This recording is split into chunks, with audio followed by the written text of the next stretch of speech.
Maybe you've heard of universal life insurance, but did you know there are 3 different types? Hi, I'm Matt with Carlin Financial Group.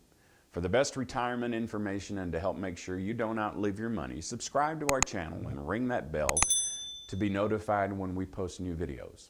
Universal life insurance was created at a time when interest rates were much higher than they are today. So the idea was to accumulate a cash value based on an interest rate tied to money market rates. It made a lot of sense when rates were high because you could pay lower premiums and still get a good amount of cash value. But when interest rates went down, your premiums could increase and you'd have to put more money in to maintain the cash component. That created a problem for people who took out coverage in the 1980s and 90s when interest rates peaked. So in the coming years, they saw their premiums gradually increase and potentially become unaffordable. If you stopped paying premiums, the death benefit would have to be supported by the cash in the account. But this could reduce the death benefit and could completely deplete it if you didn't resume paying premiums. So changes came about with universal life policies. Today, there are basically 3 types of universal life insurance: guaranteed universal life, variable universal life, and indexed universal life. Let's take a look first at guaranteed universal life. This offers a death benefit and premium payments that don't change over time. You choose an age that the policy will end, such as 90, 95, 100, 105, 110, or even 121.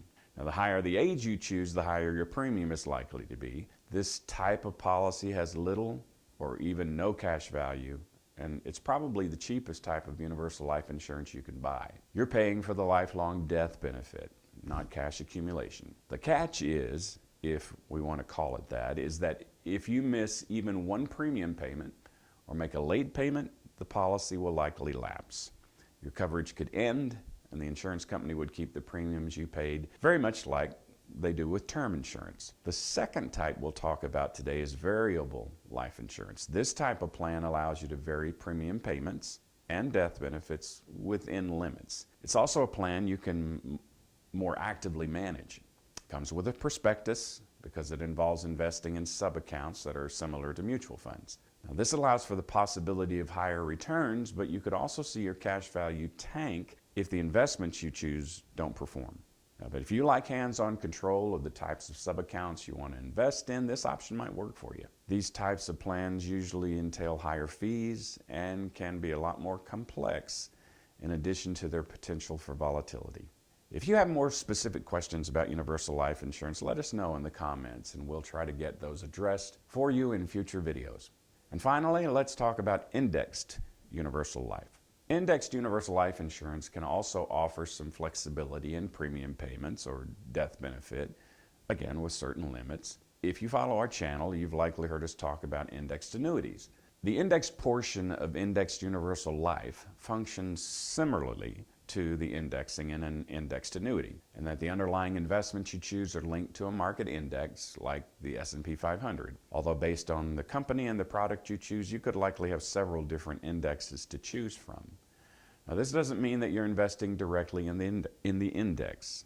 Instead, the index is used to measure the gain, if any, to your cash value.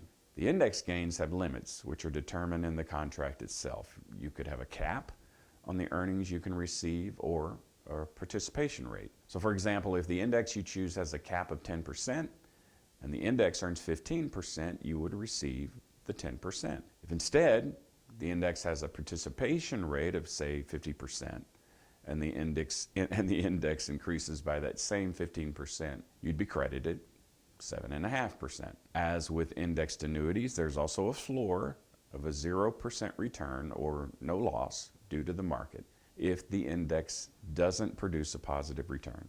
It's important to understand that this measures only the gains that can be credited to your cash account. There are fees that will be deducted as well, and those fees could be based on a wide variety of factors, potentially including the amount of the death benefit you've chosen, your age, your health, whether you're a smoker or non-smoker. Life insurance, like all other investments, can vary in many ways. It's important to understand how it works, its benefits, and its limitations.